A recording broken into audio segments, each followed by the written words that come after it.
찬양합니다. 우리 하나님께 다시 한번 감사의 박수, 기쁨의 박수, 영광의 박수 올려드리기 원합니다. 할렐루야.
7월 13일 3일밤 예배를 시작하도록 하겠습니다.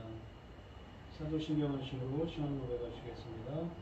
전능하사 천지를 만드신 하나님 아버지를 내가 믿사오며 그 외아들 우리 주 예수 그리스도를 믿사오니 이는 성령으로 있게 하사 동정녀 마리아에게 나시고 본디오 빌라도에게 고난을 받으사 십자가에 못 박혀 죽으시고 장사한 뒤 사흘 만에 죽은 자 가운데서 다시 살아나시며 하늘에 오르사 전능하신 하나님 우편에 앉아 계시다가 저리로서 산자와 죽은 자를 심판하러 오시리라.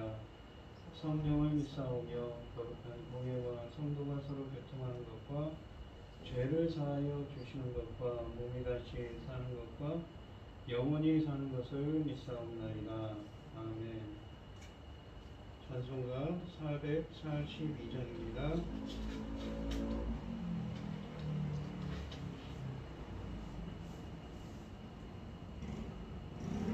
저 장미 뿌리에 있을 아직 맺혀 있는 그때에 귀에 흐르니 소리 들리니 음성 분명하다. 주님 나와 동행을 하면서 나를 친구 삼으셨네.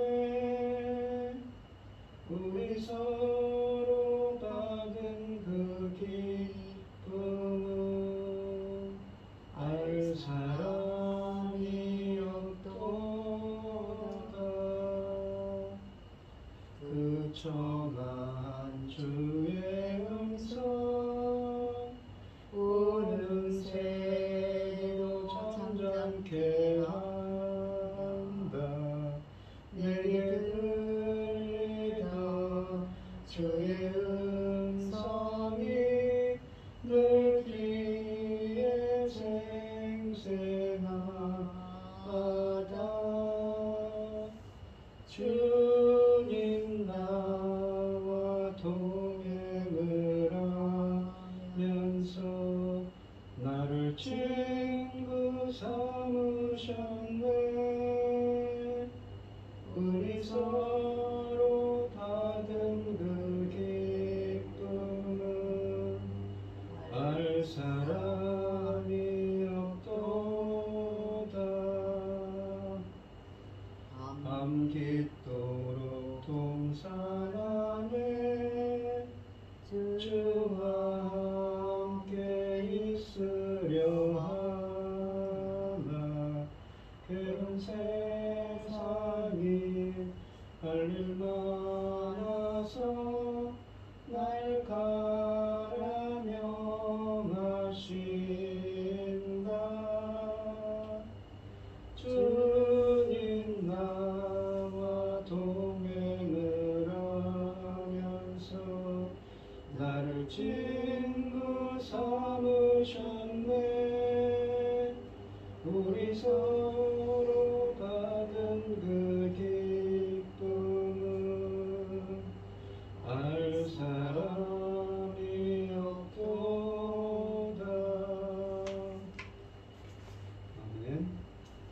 오늘 함께 하실 하나님의 말씀은 로마서 13장 1절로 14절 말씀입니다.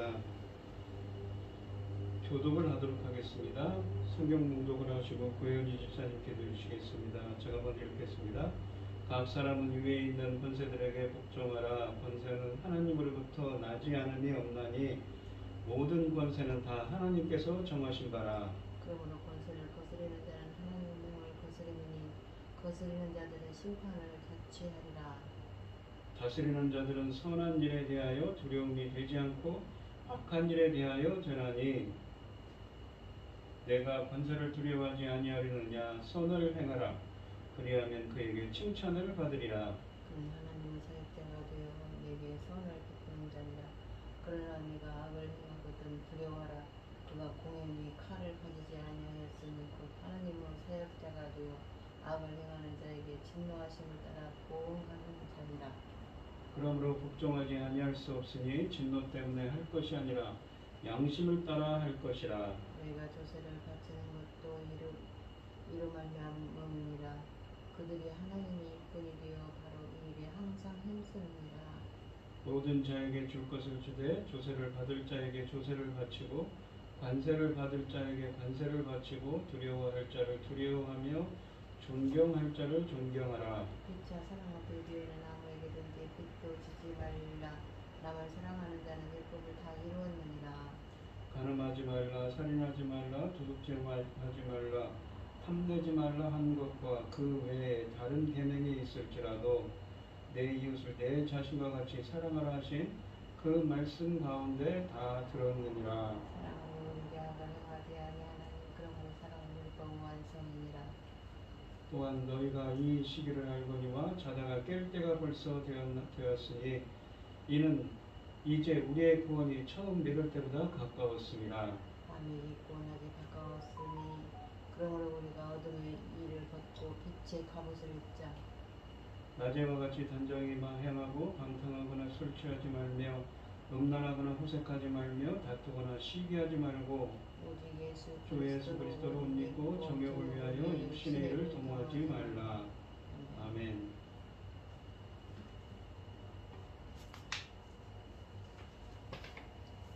천지 만물을 지으신 전능하신 하나님 아버지, 어리석고 부닥거리는 저희를 자녀 삼으시고 아버지의 사랑 가운데 살아가게 하시며 감사드립니다.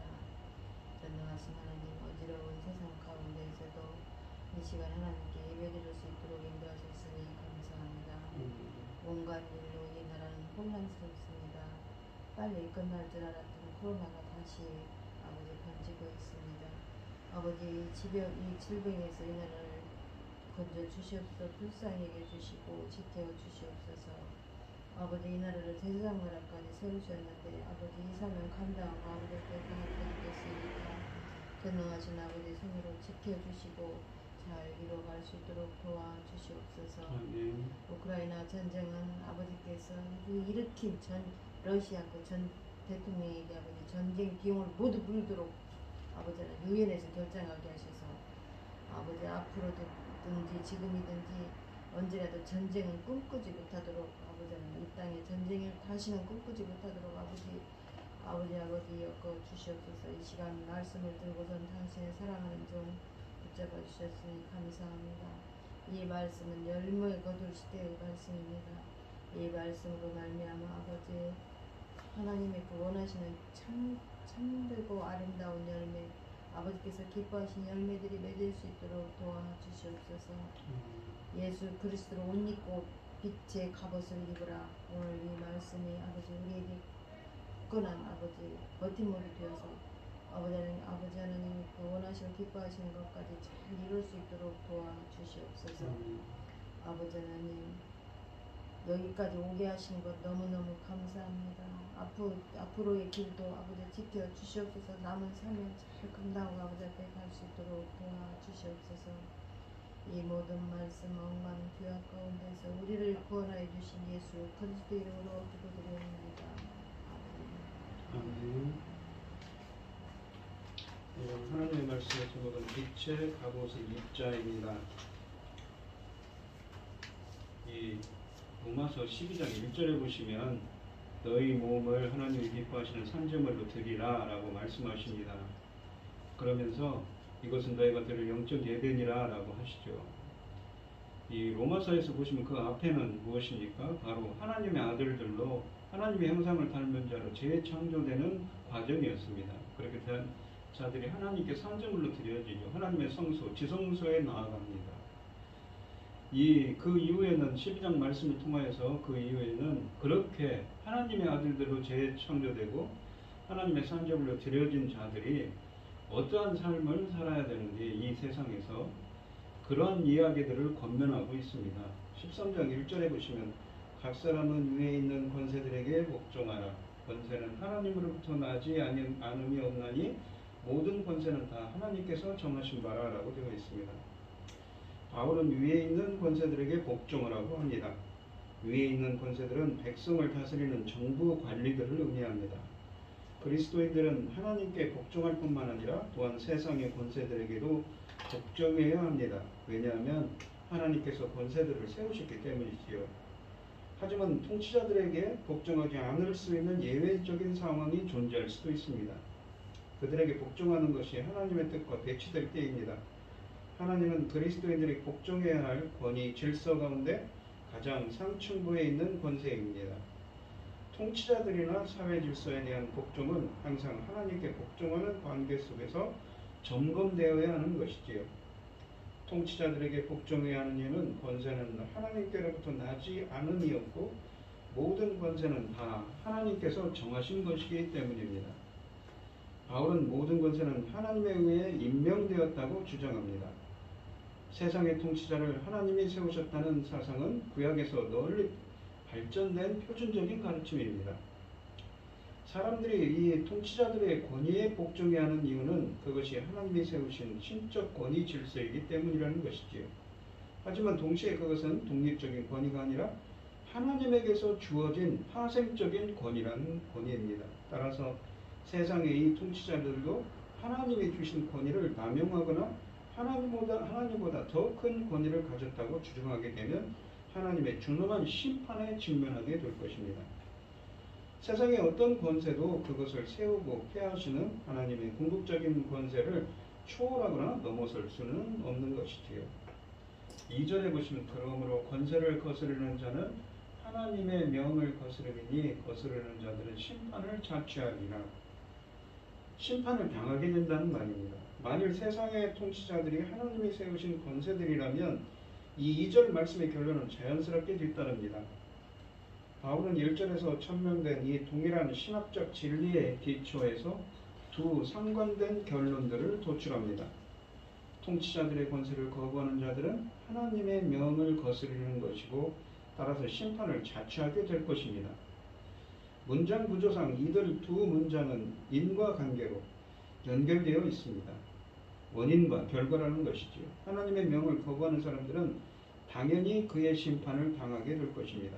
세상의 통치자들은 사회 질서 유지를 위해 하나님이 세우신 대리자들이기 때문에 하나님의 심판도 그들의 공권력을 통해 집행될 수 있습니다.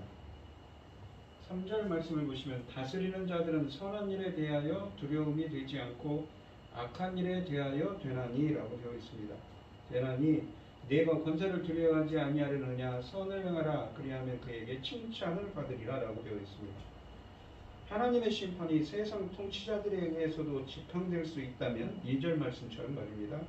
후속되는 두 구절 3절과 4절은 그것이 집행되는 구체적인 상황을 예정한다고 볼 수 있습니다. 하나님은 이 통치자들을 세우셨을 뿐만 아니라 그들에게 사회 질서 유지를 위해 중요한 임무를 맡기셨습니다. 악을 행하는 자들을 징벌하고 선을 행하는 자들을 격려하는 일은 하나님이 그들에게 위임한 사명입니다. 따라서 신자들이 그들에게 복종하는 것은 당연한 책임이고 의무라는 것이지요. 4절 말씀을 보시면 그는 하나님의 사역자가 되어 내게 선을 베푸는 자니라. 그러나 네가 악을 행하거든 두려워하라. 그가 공연히 칼을 가지지 아니하였으니 곧 하나님의 사역자가 되어 악을 행하는 자에게 진노하심을 따라 보응하는 자니라 라고 되어 있습니다. 본문은 이 세상의 의 통치자가 하나님의 사역자라는 명제에 근거한 두 주장을 담고 있습니다. 첫 번째 주장은 통치자의 긍정적 기능을 진술하고 선을 행하는 자를 칭찬하는 일입니다. 두 번째 주장은 통치자의 부정적 기능을 진술합니다. 악을 행하는 자를 징벌하는 일이지요. 이 기능들은 이미 3절에서 언급한 바 있지만 바울은 그것을 이 4절에서 더 상세하게 설명합니다. 이 세상의 통치자들은 이 두 기능들을 하나님의 사역자가 되어 수행하고 있다고 합니다. 바울은 보통 이 하나님 사역자라는 이 디아코노스라는 용어를 그리스도인들을 지칭하여 자주 사용합니다. 그리스도인들은 주의 종 또는 사자로서 주께서 위임하신 일들을 수행하는 자입니다. 하지만 이 세상 통치자들도 스스로 의식하지 못할지라도 하나님이 위임한 역할을 수행함으로써 그를 섬기고 있다는 것이죠. 하나님이 그들에게 위임한 역할은 선악의 신적 표준을 따라 공의를 집행하는 것입니다. 5절에 보시면 그러므로 복종하지 아니할 수 없으니 진노 때문에 할 것이 아니라 양심을 따라 할 것이라 라고 되어 있습니다. 이 그러므로라는 접속사는 5절이 이 4절 1절로 4절 말씀을 1절부터 4절까지의 말씀을 요약하는 진술이라는 것을 우리에게 시사해 줍니다. 그리스도인들은 진노 때문만이 아니라 양심 때문에 세상 통치자들에게 복종할 필요가 있습니다. 이 필요가 있다. 이 진노 때문에 할 것이다. 그래야 할 필요가 있다라는 이 용어는 신적인 필연성을 나타냅니다. 바울은 국가와 같은 사회 제도에 복종하는 것이 하나님의 정하신 신적 질서에 속한다는 것을 암시합니다. 그는 여기서 두 가지 복종의 이유를 요약합니다. 그리스도인은 진노 때문에 복종할 필요가 있습니다. 이 문구는 3절로 4절에서 천명된 세상 통치자들의 이런 징벌적 역할을 상기하게 만듭니다. 그리스도인은 세상 가운데서 살아가는 선한 시민으로서 신적 질서인 국가 권력의 중요성을 인정하고 복종해야 한다는 것이지요.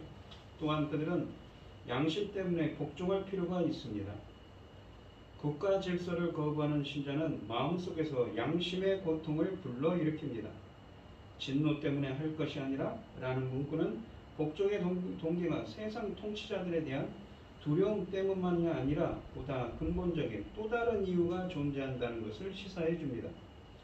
두려움은 복종의 사소한 이유일 뿐이고 그리스도인 자신의 양심은 그보다 더 근본적인 복종의 이유입니다. 그는 하나님께서 세상 통치자들을 자신의 일꾼으로 세워서 신적인 목적들을 수행하게 하셨다는 사실을 양심을 통해서 알고 있습니다. 양심은 인간 본인의 도덕적 판단 능력을 가리키고 있는 것이지요. 6절 말씀을 보시면 너희가 조세를 바치는 것도 이로 말미암으니라. 그들이 하나님의 일꾼이 되어 바로 이 일에 항상 힘쓰느니라 라고 되어 있습니다. 본문의 이 세금 문제는 이 전체의 논의를 뒷받침하는 한 예입니다. 지금까지 바울의 논의들은 이 그리스도인들의 세금 납부의 당위성을 설명하는 목적에 기여하고 있습니다. 본문 초반에 이유를 설명하는 전치사 그 표현이 사용됩니다. 이로 말미암느니라 라는 이로 말미암음이라 라는 말은 그것이 바로 앞절의 양심을 인하여를 지칭합니다. 너희가 조세를 바치는 것은 양심 때문이라는 것이지요. 이 4절 말씀에 양심을 인하여란 문구가 5절의 이를 인하여와 직접적인 평형을 이루고 있고 또한 양심은 1절부터 4절의 내용들을 요약한 것이기 때문입니다. 바울은 세금 문제가 로마 시대에 특별히 예민한 이슈였다는 것을 잘 알고 있었을 것입니다. 로마서가 저수를 낼 당시에 과도한 세금과 세리들의 착취로 인해 끊임없는 불만들이 터져나와 조만간 세제 개혁이 불가피하던 때였습니다. 이런 때에 로마의 독자들이 선한 시민으로 산다는 것이 무엇을 의미하는지가 본문에서 뜨거운 현안이 되고 있습니다. 그들이 관례적으로 정부에 세금을 바치고 있다는 사실은 정부의 권세를 암묵적으로 인정한 것임을 시사합니다. 특별히 그리스도인들이 정부에 세금을 바치는 것은 양심에 속한 문제입니다. 그들이 세상 통치자들에게 조세를 바치는 것은 그들이 하나님의 일꾼으로 세우심을 받았다는 것을 양심을 통해 알고 있기 때문이지요. 이 6절 하반절에서 바울은 국가의 권세가 하나님에게서 나온 것이기 때문에 세금 납부는 양심의 문제라는 것을 반복해서 강조합니다. 그런 또다시 통치자들을 하나님의 일꾼으로 부릅니다. 하나님은 세상 통치자들을 하나님을 위해 일하는 사역자들로 간주하고 있습니다. 따라서 세금을 내는 것은 하나님 자신을 위한 의무를 행하는 것입니다. 이 점은 세상 통치자들을 묘사하는 또 다른 표현을 통해서 한 번 더 강조되는 것입니다. 그것은 바로 이 일에 항상 힘쓰는 자들이라는 것이지요. 바로 이 일이란 말은 선을 장려하고 악을 징벌하는 통치자들의 그 3절부터 4절에 있는 역할이고 또 6절에 있는 세금을 수집하는 일이고 또한 하나님의 일꾼으로서 담당한 사역 자체를 가리키기도 한 말입니다. 세상 통치자들은 사회 질서 유지를 위해 소요되는 비용을 마련하기 위해서 세금 수집하는 일에 헌신하는 자들입니다. 바울은 그가 헌신적인 봉사를 공적 업무의 이상으로 생각했다는 인상을 던져줍니다. 바울은 국가 관리들의 권한 남용을 분명히 알고 있었을 것입니다. 그럼에도 불구하고 본문에서는 원칙적인 진술을 만을 하고 있습니다. 이 7절 말씀을 보시면 모든 자에게 줄 것을 주되 조세를 받을 자에게 조세를 바치고 관세를 받을 자에게 관세를 바치고 두려워할 자를 두려워하며 존경할 자를 존경하라 라고 되어 있습니다. 바울은 이제 1절부터 7절의 전체 본문을 실천적인 내용으로 결론을 짓고 있습니다. 문맥을 보면 성도들의 의무를 다해야 할 각 사람은 세상의 통치자들과 관리들을 지칭합니다. 줄 것이라고 이 번역된 헬라어는 원래 빚, 의무를 뜻하는 용어입니다. 반드시 해야 된다는 것이죠. 이것은 주라는 동사와 함께 쓰일 때 국가에 대한 의무들도 빚처럼 갚아야 할 대상이라는 것을 함축하고 있습니다. 본문은 가이사의 것은 가이사에게 바치라는 마가복음 12장 17절의 이 말씀, 예수님의 말씀을 생각나게 합니다. 바울은 정부 당국자들에게 갚아야 할 의무들을 4가지 종류로 언급합니다. 조세, 관세, 두려움, 그리고 존경이 그것이지요. 바울은 세상 통치자들이 조세, 관세, 두려움과 존경을 바쳐야 할 대상이라고 권면합니다. 이 본문의 사상은 3절 말씀과 모순되지 않습니다. 두려움은 칼, 그러니까 공권력을 가진 자들에게 마땅한 반응입니다. 두려움 때문에 사람들은 의무를 신속하게 이행하고 악행을 멀리하게 됩니다. 더욱이 세상 통치자들은 두려움의 대상뿐만 아니라 존경의 대상이 되지요. 그리스도인들은 그들을 하나님의 일꾼으로 인식하고 마땅히 존경해야 할 의무가 있습니다. 하지만 그리스도인들은 어떤 상황에서도 예외 없이 세상 통치자들에게 복종해야 할까요? 바울의 이 복종 명령을 예외 없는 절대적인 명령으로 생각해서는 안 됩니다. 아까도 설명드렸듯이 이 세속 정부가 하나님에 대한 참된 헌신을 방해하거나 하나님의 뜻에 어긋나는 명령을 할 때는 신약성경은 때로 세상 통치자들에 대한 불복종을 말하기도 합니다. 사도행전 5장 29절에 보시면 베드로와 사도들이 대답하여 가로되 사람보다 하나님을 순종하는 것이 마땅하니라 라는 표현이 있습니다.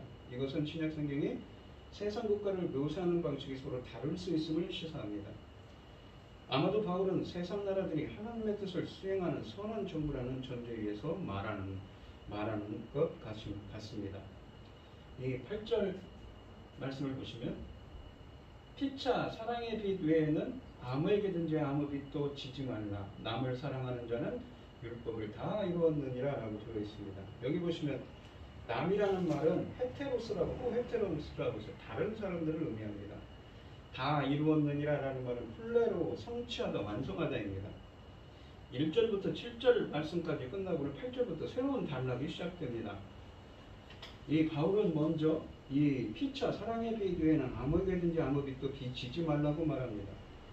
이 말씀에서 우리는 사랑의 빚이라는 빚이 따로 있는 줄로 생각하면 안 됩니다. 이 부분의 원문을 직역하면 서로를 사랑하는 것 외에는 아무에게 아무것도 빚지지 말라는 것이지요.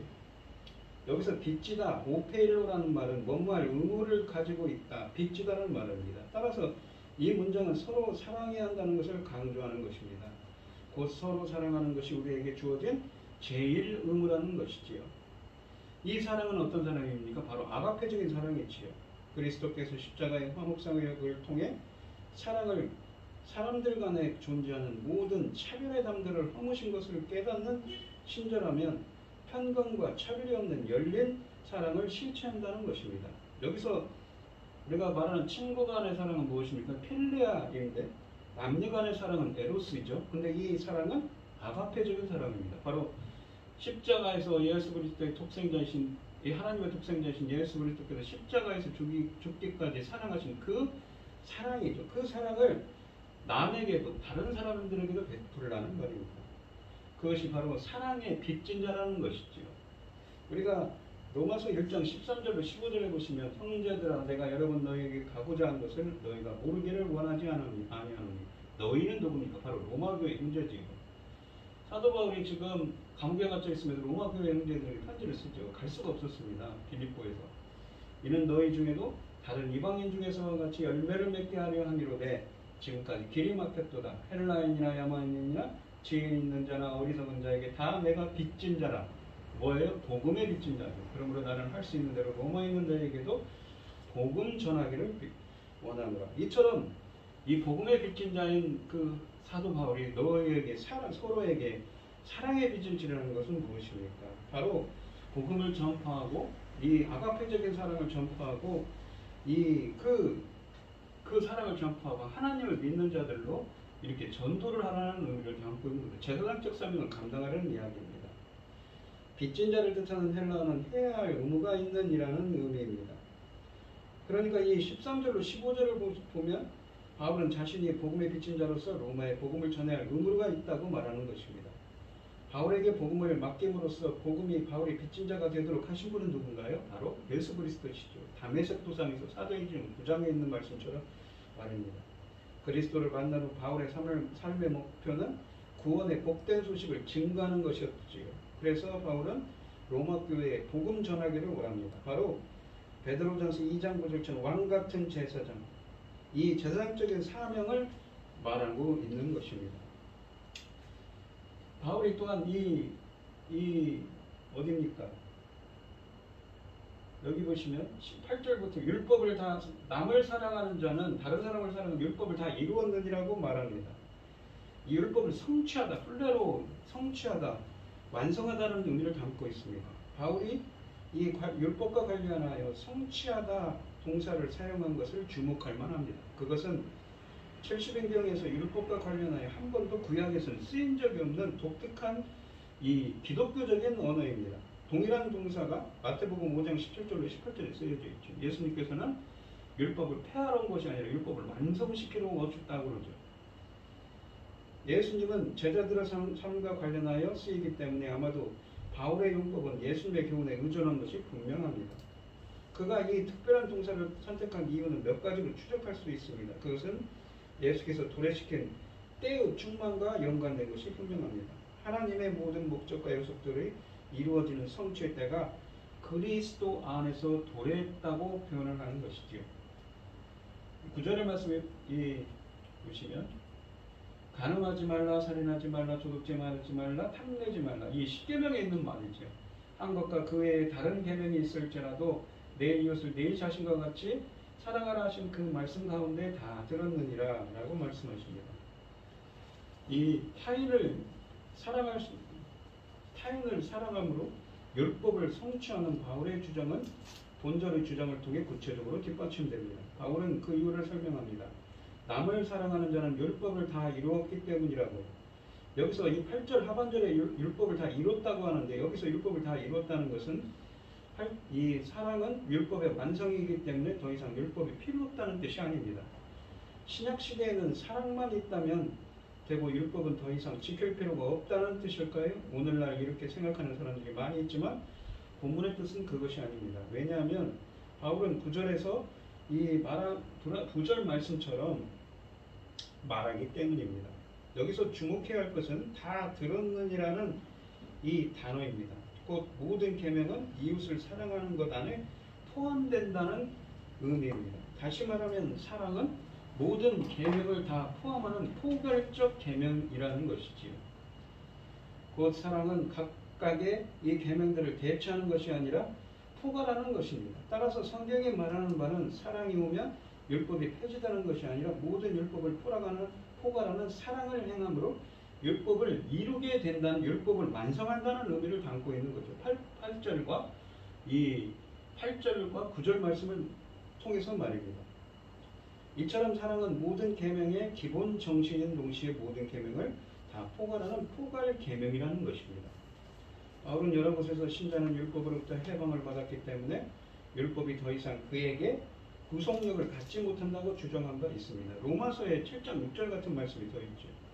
따라서 바울이 본문에서 사랑의 계명이 나머지 율법의 계명들을 포함시킨다는 개념을 염두에 두고 있습니다. 그렇다면 율법 전체가 이웃사랑의 한 계명 가운데서 요약될 수가 있는 것이지. 그러니까 예수님께서는 이 율법을 하나님 사랑, 이웃 사랑이 다 율법의 말씀이 다 들었다고 표현하고 다 포함되어 있다고 하고 뭐라고 합니까? 율법을 다 이루었다라고 하죠. 하나님 사랑, 이웃 사랑이 율법을 다 성취했다고 합니다.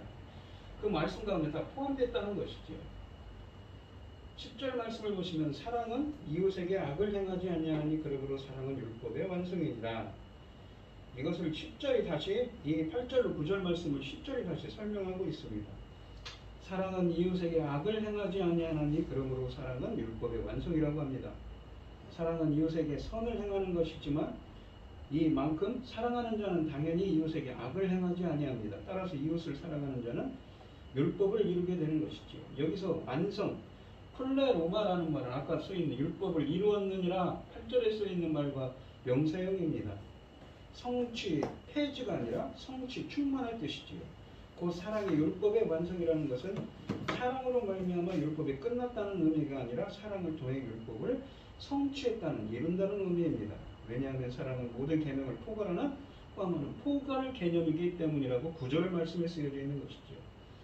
쉽게 말하자면 사랑하는 것은 마치 선을 행하는 것 말이나 착한 사람이 되라는 말과 같이 매우 포괄적이어서 사랑을 위한 이 구체적인 계명들은 그 안에 다 포함됩니다. 따라서 사랑은 그 안에 들어있는 구체적인 계명들을 배제하거나 대체하지 않는 것입니다. 오히려 사랑의 구체적인 실현은 각 계명들을 통하여 이루어집니다.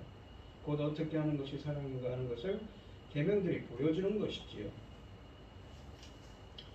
이러한 율법의 지침을 무시하고 사랑의 내용을 자기 스스로 채우는 것은 결국 자기 스스로 윤리 기준을 정하는 자율주의일 뿐인 것입니다. 우리의 윤리는 무엇입니까? 바로 신본주의가 되는 것이죠. 하나님이 정하신 기준을 따르는 신본주의가 되어야 합니다. 이 바울은 기독교의 독특한 특징을 지닌 성취 동사를 사용합니다. 율법의 완성, 율법을 성취했다라는 말이죠. 이것은 이 율법의 근본 정신이 성취될 수 있는 근본 완성의 때가 그리스도 안에서 도래하였다는 것을 시사합니다. 율법은 구약시대의 옛 언약 백성의 신분과 삶을 규정하는 규범이었지만 율법의 진정한 의도는 죄에 붙들려 있었던 이스라엘 백성을 통해 실현되지 못했습니다. 예언서들은 율법이 온전하게 실현될 수 있는 새 언약 시대를 예언했지요. 예레미야서 31장 33절 같은 34절 같은 구절이지요. 또한 예를 들면 예수께서 36장 25절 28절 같은 구절입니다. 이 신약 성경들은 모두 새 언약 시대가 그리스도 안에서 특별히 그의 십자가 사건을 통해 도래하였다는 이 확신을 공유합니다. 그리스도 안에서 완성의 때가 도래할 때만 율법의 진정한 의도와 목표는 성취될 수 있다는 거죠. 그리스도에 의해서 말입니다. 율법을 폐하라고 한 것이 아니라 율법을 완성시키려 했죠. 그리고 하나님 사랑, 이웃 사랑에 다 들었다고 포함되었다고 하죠. 근데 그 이웃이 무엇입니까? 플래시온이라고 해서 단수 이웃이죠. 우리가 이 누가복음에 보시면 선한 사마리아인 비유에서 보시면 이 누가 이웃입니까? 예수님께 묻지요. 긍휼을 베푼 자라고 그러죠. 사마리아인이 와서 긍휼을 베풉니다. 긍휼을 베풀다라는 말은 바로 구원을 베푼 자입니다. 이 이웃이 누구입니까? 그러면 그 이웃을 사랑하는 것이죠. 그 선한 사마리아인을 사랑하는 것이죠. 이웃은 상징적으로 예수 그리스도를 사랑하는 것입니다. 그래서 하나님 사랑, 이웃 사랑은 무엇입니까? 하나님을 사랑하고 예수 그리스도를 사랑하는 것이죠. 이 좀 복잡한 개념이지만 그러니까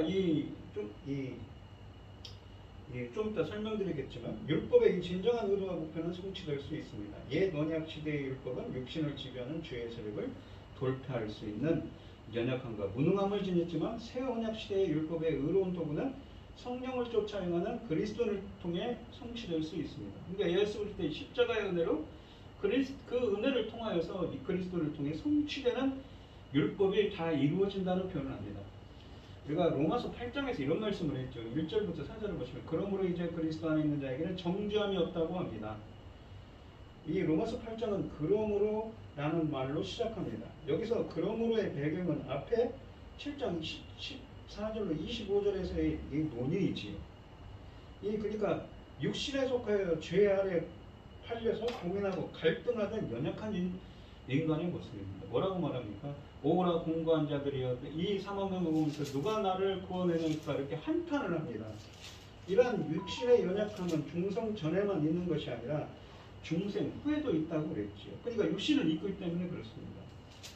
로마서 6장에서 이 죽으시거나 부활하시면을 통해서 새로운 생명으로 태어나고 재창조되었지만 아직 육신의 연약한 가운데 있기 때문에 이런 말을 하는 거죠. 이 죄의 타락한 인간의 본성의 모습인 것입니다. 근데 2절 말씀을 보시면 이는 그리스도 안에 있는 생명의 성령의 법이 노모스입니다. 법은. 근데 죄와 사망의 법에서 너를 해방하였습니다.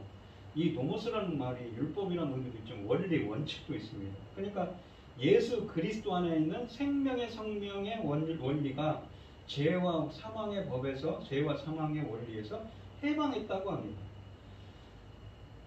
그러니까 죄와 사망은 무엇입니까? 율법을 통해서 깨닫는 것이지. 그러니까 육신의 몸, 오라 공관자들아 괴로워하고 있는데 그것이 지금 해방되었다는 표현을 씁니다. 율법이 3절에 8장 3절에 보면 율법이 육신으로 말미암아 연약하여 할 수 없는 것을 하나님은 하시나니 곧 죄로 말미암아 자기 아들을 죄 있는 육신의 모형으로 보내어 육신의 죄를 정하사 육신의 죄를 정죄하사 정하사라는 말은 정죄하다는 말입니다. 죄를 정죄하사 육신을 따르지 않고 그 영을 따라 성령을 따라 행하는 성령을 따라 이 페리파테오 그러니까 인생의 길을 걸어가는 우리에게 율법의 요구가 이루어지게 플레로 성취되다 완성되게 율법이 완성되게 하려 하심이라는 것이죠. 예수 그리스도 안에서 무엇입니까? 바로 이루어지는 것입니다. 이 무엇입니까? 예수 그리스도 안에는 생명의 성령의 법이 이루어지는 것이죠. 이 죄와 사망의 법에서 해방했다는 말입니다. 그러니까 이 예수 그리스도의 십자가의 은혜로 그렇게 이 죄와 사망의 법에서 해방된 자라는 것이죠. 그렇게 율법이 다 이루어졌다는 것입니다. 이 율법을 다 지켜 행하지 못하는 육신의 연약함의 문제를 십자가에서 단번에 성취하셨다는 것입니다. 완성하셨다는 것이죠. 우리의 연약함을 하시고 우리를 대신하여 이루신 것입니다. 대속적 성취죠. 육신을 따르지 않고 그의 영을 따라 행하는 우리는 육신을 따르지 않고 성령을 따라 행하는 자들이라는 것입니다. 그리스도 안에 있는 자에게는 결코 정죄함이 없다는 말씀에서 마찬가지로 그리스도의 대속을 누리며 더 이상 율법의 요구가 다 예수 그리스도 안에서 이루어지게 되었다는 이야기를 하고 있는 것이죠. 로마서 8장에 와서 말입니다. 그러니까 그 율법의 완성, 하나님 사랑, 이웃 사랑의 그 사랑 안에 율법의 완성이고 율법이 다 그 안에 다 포함되었다고 하는 것입니다. 예수 그리스도 안에서 이루어지는 것이지. 근데 이 로마서 13장에서 이야기를 하는 이유는 무엇입니까? 바로 그렇게 하나님의 아들들로 재창조돼서 그렇게 로마서 8장에 그 하나님의 아들로 재창조돼서 이렇게 되어서 된 자들이라는 표현을 쓰는 거죠. 그러면서 11절부터는 이 무엇입니까? 13장 11절부터는 새로운 단락이 시작됩니다. 또한 이라는 표현을 쓰죠. 또한 이 뿐만 아니라라는 이 접속사입니다. 너희가 이 시기를 알거니와 자다가 깰 때가 벌써 되었나니 이는 이제 우리의 구원이 처음 받을 때보다 가까웠음이라. 또한이라는 건 새로운 단락이 시작되는 겁니다. 바울은 본문을 카이 튜토 그러니까 뿐만 아니라 그리고 뿐만 아니라 라는 문구로 시작합니다. 이것은 논의를 한층 더 발전시키는 문구로 이해될 수가 있습니다. 그러니까 앞에서 그 그리스도의 하나님 사랑, 이웃 사랑이 다 포함되었는데 율법의 완성인 예수 그리스도의 그 십자가의 대속으로 완전히 율법의 요구가 다 이루어진 성취된 자인데 성취되게 다였는데 뿐만 아니라 무엇을 얘기하냐면 이 알고니와라는 이 알고니와라는 분사는 그 로마의 독자들에게 잘 알려진 어떤 사실을 암시합니다. 그들이 알고 인정하는 사실은 이 현 세대의 성격에 관한 것이죠. 현 세대의 성격은 무엇입니까? 자다가 깰 때가 벌써 되었으며 또한 밤이 깊고 낮이 가까웠다는 것이죠. 밤에 잠을 자졌습니다. 밤과 낮, 잠들다가 깨어난다. 빛과 어둠, 이런 것은 무엇을 포함합니까? 바로 예수 그리스도의 은혜가 미치는 것과 그렇지 않은 것을 뜻합니다. 밤은 예수님을 믿지 않거나 영적인 무지의 상태, 그리스도의 은혜가 빛을 비춰서 빛을 비추지 않아서 무엇인가 영적인 무지의 상태를 말하고, 낮은 무엇입니까? 참빛이신 예수님을 믿고 그에게로 나온 상태, 예수 그리스도의 그 참빛을 비춘 상태, 성령의 조명이 임한 상태죠. 이렇게 우리가 이 요한복음에 보면 요한복음 3장에 밤에 찾아온 니고데모는 어떤 자입니까? 예수님이 말할 때 무엇인가 물과 성령으로 거듭나야 하나님 나라를 볼 수 있고 갈 수 있다고 하니까 어머니 뱃속에서 다시 태어나야 됩니까? 라고 영적인 무지함을 밤에 찾아온 니고데모는 드러내지 않습니까? 바로 그런 것이지요. 자다가 깰 때가, 이 본문에 보시면 자다가 깰 때가 라고 되어 있는데 깰 때가 라는 말이 없습니다. 그러니까 이 원문으로는 에크라는 전치를 사용해서 가까웠다를 의미하는 엔피테로를 사용해서 잠으로부터 가까웠다는 표현이죠. 잠으로부터 가까워졌다. 벌써 때가 가까워졌다는 말입니다. 잠으로부터. 그러니까 의역을 해서 자다가 깰 때가 가까웠다고 합니다. 근데 이 잠자다가 깨어난다는 것은 무엇입니까? 우리가 이 에베소서 5장 14절을 보시면 그러므로 이르기를 잠자는 자여 깨어서 죽은 자들 가운데서 일어나라. 여기 잠자는 자가 깨어나라고 하죠. 우리가 나사로의 이 제가 본문이 길어서 넣지 않았지만 요한복음 11장 9절로 11절에 보시면 이 무엇입니까? 나사로 이야기를 하면서 이런 이야기를 합니다. 영적으로 잠자는 자가 깨어나는 것은 무엇입니까? 영적으로 죽은 자들은 네크로스죠. 죽은 자들이 아니스텐 일어나라. 이 아나스타시스가 부활입니다. 일어나는 거죠. 죽은 자들이 다시 살아나는 걸 뭐라고 표현합니까? 잠자는 자들이 깨어난다고 이야기합니다. 영적으로 죽은 자들의 부활을 뜻하는 것이 바로 잠자는 자들이 깨어나는 것이지요. 에베소서 5장 14절에 그리스도께서 너에게 빛이시리라. 빛을 비춰서 어떻게 합니까? 참빛을 비춰서 영적으로 깨어나게 하고 믿음 가운데 믿음을 주시고 그들에게 빛을 비추고 새로운 생명을 주시는 거죠. 그 예수 그리스도께서 하시는 일인 것입니다. 바울은 먼저 자다가 깰 때가 벌써 되었다고 이 11절에 말합니다. 이것은 물론 영적인 의미로 이해해야 합니다. 곧 죄악의 잠에서 깨어날 것을 말하는 것입니다. 우리가 영적 잠에서 깨어나야 하는 이유는 우리의 구원이 처음 믿을 때보다 가깝기 때문이라고 합니다. 이 구원이라는 것은 종국적인 구원, 곧 예수님의 파루시아, 예수님의 재림시에 오실 때에 출현될 영광스러운 구원을 뜻하는 것이지요. 그때가 그러니까 가까웠다는 것이지요. 그래서 영적으로 깨어나라는 표현을 하는 겁니다. 물론 개인의 죽음도 우리의 구원이 완성되는 시점이라고 할 수 있습니다. 그러나 부활의 몸을 입고서 완전한 구원이 실현되는 것은 예수님의 재림 때입니다. 어느 쪽으로 보든 그날은 점점 더 가까이 다가오고 있는 것이죠. 그러니까 이 서신이즘은 로마 성도들에게 한 이야기지만 사실은 무엇입니까? 이 13절의 이야기는 로마서 6장 이야기를 하고 있는 거죠. 근데 그때가 가까웠다라는 표현을 쓰는 겁니다. 12절에 보시면 이 밤이 깊고 낮이 가까웠습니다. 밤과 낮을 이야기하지 않습니다. 아까도 밤과 낮은 것을 영적으로 깨어있는 것, 영적으로 무지한 어두움, 예수 그리스도의 은혜가 미치지 않는 것, 빛이 비치는 것. 그러므로 우리가 어둠의 일을 벗고 빛의 갑옷을 입자고 합니다. 빛의 옷을 입자고 하죠. 빛과 어둠이 그렇게 빛과 어둠, 밤과 낮, 잠든 것과 깨어난 것을 대비합니다. 옷을 벗고 입는다는 것은 윤리적인 삶의 변화를 나타내는 것입니다. 그러니까 곧 그 주님의 임재가 가까웠다. 가까웠으니까 잠든 자가 영적으로 깨어나서 그렇게 깨어난 자들이 어떤 삶을 살아야 되는지 말하는 것이지요. 이 윤리적인 삶의 변화를 나타내는 용어로서 신약에서 친숙했던 은유적인 표현입니다. 옷을 벗고 입는다는 것입니다. 여기서 바울은 갑옷이라는 용어를 사용했기 때문에 옷을 벗고 입는 일상적 관습에다 전투적인 이미지를 부여한 것이 분명합니다. 이것은 영적인 신자들의 영적인 전투를 밤과 낮으로 대조하는 종말론적인 함축 속에서 묘사하는 것입니다. 지금은 밤이 낮으로 바뀌는 결정적인 전환의 때이기 때문에 신자들은 빛에 속하여 어둠과 싸워야 할 책임이 있다는 것이죠. 그러니까 영적으로 깨어나서 이 어둠의 일을 벗고 이 빛의 사자들로서 무엇입니까? 우리가 그런 찬송인데 빛의 사자들처럼 영적 전쟁을 해야 된다는 것입니다.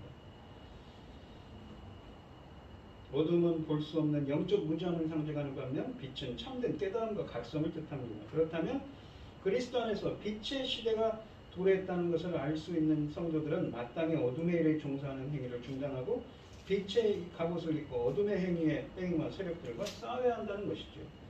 에베소서 5장 8절에 보시면 너희가 전에는 어둠이더니 이제는 주 안에서 빛이라 빛의 자녀들처럼 행하라 라고 하는 것처럼 말입니다. 그래서 이 13절에는 이렇게 말합니다. 낮에와 같이 단정히 행하고 방탕하거나 술 취하지 말며 음란하거나 호색하지 말며 다투거나 시기하지 말고 라고 말합니다. 행하고 단정히 행하고 라는 말, 행하고라는 페이파표 인생의 길을 걸어가자는 말입니다. 그러니까 이 잠든 자가 깨어나고 낮과 밤 그렇게 주님이 오실 때가 이 죽은 자, 영적으로 죽은 자의 부활이 주님이 오셔서 그렇게 할 날이 일할 것이다. 잠든 자가 깨어나고 그러한 빛의 사람들로서 빛의 갑옷을 입은 사람들로서 삶을 살아가는 것이지. 이런 방탕한 삶을 살지 말라는 것입니다. 빛의 자녀로서 성도가 자신의 신분에 걸맞게 행해야 할 삶의 방식은 단정함이라는 것이죠. 책임 있는 사회 구성원으로서 정숙하고 적절한 삶의 태도를 모성하고 있습니다. 14절에 보시면 오직 주 예수 그리스도로 옷 입고 정욕을 위하여 육신의 일을 소모하지 말라. 예수 그리스도로 옷을 입으라고 합니다. 이 12절에서 등장한 옷 입음의 은유가 결론적 겉면에서 등장합니다. 빛의 갑옷을 입으라고 했는데 예수 그리스도로 옷 입으라고 했죠. 이번에는 성도들이 입어야 할 것이 갑옷이 아니라 그리스도입니다. 바울 서신에서 옛사람을 벗고 새사람을 입은 은유 배후에는 이 기독론이 아담 기독론이 자리하고 있으며 또한 옷을 갈아입는 의미는 신자가 회심할 때 새로운 피조물이 되는 내면의 변화를 의미하사옵니다. 그것이 직설뿐만 아니라 명령법로도 표현된 것이 주목할 만하죠. 그리스도와 연합하여 옛사람에 대해 죽고 새사람으로 살아났다는 것은 이 무엇입니까? 성도가 옛사람을 벗어버리고 새사람을 입었다는 것을 뜻한다는 것이죠. 그러니까 아까 잠든 자가 깨어나라 했던 말과 똑같은 말입니다. 근데 그렇게 그러한 그리스도로 옷 입은 자들은 무엇입니까? 그러한 거기에 합당한 생활을 하라는 것입니다. 성도들은 어둠의 일을 벗고 빛의 갑옷을 입으라고 합니다. 근전 문맥을 볼 때 어둠의 일은 정욕을 위하여 육신의 일을 도모하는 것이고 14절 하반절과 같은 일. 근데 육신의 일을 도모하지 말라라는 말과 같습니다. 바울 서신에서 옷을 벗고 있는 은유는 항상 새로운 존재가 되는 내면의 변화를 묘사하는 방식입니다. 이러한 근본적인 구원 경험을 옛사람을 벗고 새사람을 입는 것으로 표현하고 있는 것이지요. 이렇게 바울이 그리스도를 옷 입으라고 한 권면은 그리스도의 형상을 회복한 새사람 또는 새 존재가 되라는 권면입니다. 그렇기 때문에 거기에 걸맞는 삶으로서 무엇입니까? 육신의 정욕이 아니라 무엇입니까? 그리스도의 하늘의 뜻을 바라보며 하늘을 바라보며 살아가는 삶이 되라고 하는 것이지요. 오늘 본문 말씀을 보시면 아까도 초대에 설명드렸듯이 이 로마서는 우리가 창세기에 보시면 우리 인간들은 영적으로 죽은 자지. 왜냐하면 이 원죄가 있기 때문에 그렇습니다. 죄와 허물 때문에 영적으로 죽은 자이기 때문에 심판받을 수밖에 없는 존재입니다. 그런 자들이 예수 그리스도의 은혜로 이 성령세로 새로운 생명을 얻고 이렇게 로마서 8장에 오면 어떻습니까? 이 예수 그리스도 하나님 생명의 성령의 법이 죄와 사망의 법에서 해방하였고 율법의 요구가 다 이루어지게 돼 있어요. 율법의 요구를 성취하고 그 사랑 예수 그리스도의 그 하나님 사랑 이웃 사랑을 이룬 자들은 본문에 보시면 어떻습니까? 율법의 요구를 다 성취하고 그 속에 다 율법이 다 포함됐다고 표현을 하는 것이지요. 그러한 은혜 가운데 그렇게 이루어진 자들입니다. 그래서 어떻습니까? 잠든 자여 깨어날 때를 준비하라고 주님이 임하실 때를 준비하기 때문에 그렇게 준비하는 너희들은 사도 바울은 그 로마 성도를 향해서 거기에 걸맞는 생활을 하라고 합당한 생활, 빛의 갑옷을 입고 예수 그리스도를 옷 입고 그렇게 새로운 생명을 얻은 새로운 그리스도의 형상을 다시 회복한 사람들로서 거기에 걸맞는 육신의 정욕을 따르지 말고 단정히 행하라고 말하고 있는 것이지요. 우리 성도들도 이 예수 그리스도의 그 십자가의 대속으로 우리들도 이렇게 엄청난 그 구원의 은혜 가운데 임하게 해주시고 본문에 있는 권면처럼 이렇게 성화된 삶, 이렇게 주님이 오실 날을 그 잠든 자가 깨어나서 주님의 그 파루시아, 주님이 임하실 날을 바라보며 주님께 정말 빛의 갑옷을 입고 그리스도의 옷을 입고 거기에 합당한 생활을 하는 여러분들이 되시기를 축원드리겠습니다. 기도하겠습니다. 주님 감사합니다. 오늘 주신 말씀처럼 사도 바울은 이렇게 하나님의 아들로 재창조된 너희 몸을 주님께서 기뻐 받으신 거룩한 산제사로 드리라. 이것은 너희가 드릴 영적 예배니라 하는 로마서 12장 1절 말씀처럼 그렇게 이루어진 자들에게 하나님의 아들들로 형상을 회복한 자로 재창조자들에게 다시 말합니다. 거기에 합당한 생활을 하라고요. 그리고 잠자는 자가 깨어나는 것처럼 그리스도의 임재가 파루시아가 임박했기 때문에 거기에 합당한 생활을 하라고 말합니다. 우리가 그리스도로 옷 입고 빛의 갑옷을 입을 수 있는 자들이 되게 하여 주시옵소서. 세상적인 것이 아니라 육신의 정욕이 아니라 세상적인 것을 바라보며 그리스도로 옷 입은 자들로서 빛의 갑옷을 입은 자로서 거기에 합당한 삶을 할 수 있도록 생활을 할 수 있도록 살아갈 수 있도록 저희들을 붙들어 주시고 함께하여 주시옵소서. 이 모든 말씀 거룩하신 예수 그리스도의 이름으로 기도드리옵나이다. 아멘. 찬송가 502장을 하시고 축도하심으로 오늘 예배를 마치도록 하겠습니다.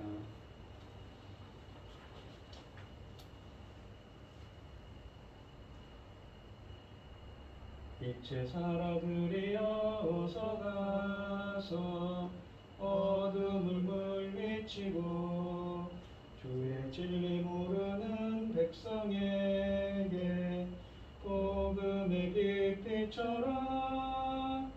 빛의 사자들이여 복음의 빛비춰라. 죄로 어두운 밤 밝게 비춰라. 빛의 사자들이여 선한 사역 위하여 힘을 내라. 주 함께 하시겠네. 주의 크신 사랑을 전파하며 복음의 빛 비춰라. 빛의 사자들이여 복음의 빛 비춰라. 죄로 어두운 밤 밝게 비춰라. 빛의 사자들이여 주님 부탁하신 말 순종하여 이 진리 전파하라. 산을 넘고 물 건너 힘을 다해 복음의 빛 비춰라. 빛의 사자들이여 복음의 빛 비춰라. 죄로 어두운 밤 밝게 비춰라. 빛의 사자들이여 동서남북 어디나 땅끝까지 주님만 의지하고 눈 어두워 못 보는 백성에게 복음의 빛 비춰라. 빛의 사자들이여 복음의 빛 비춰라. 죄로 어두운 밤 밝게 비춰라.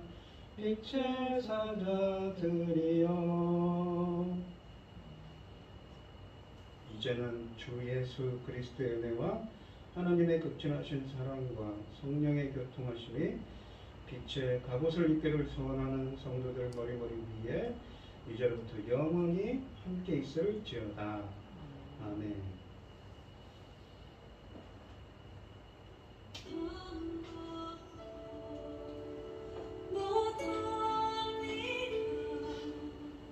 주님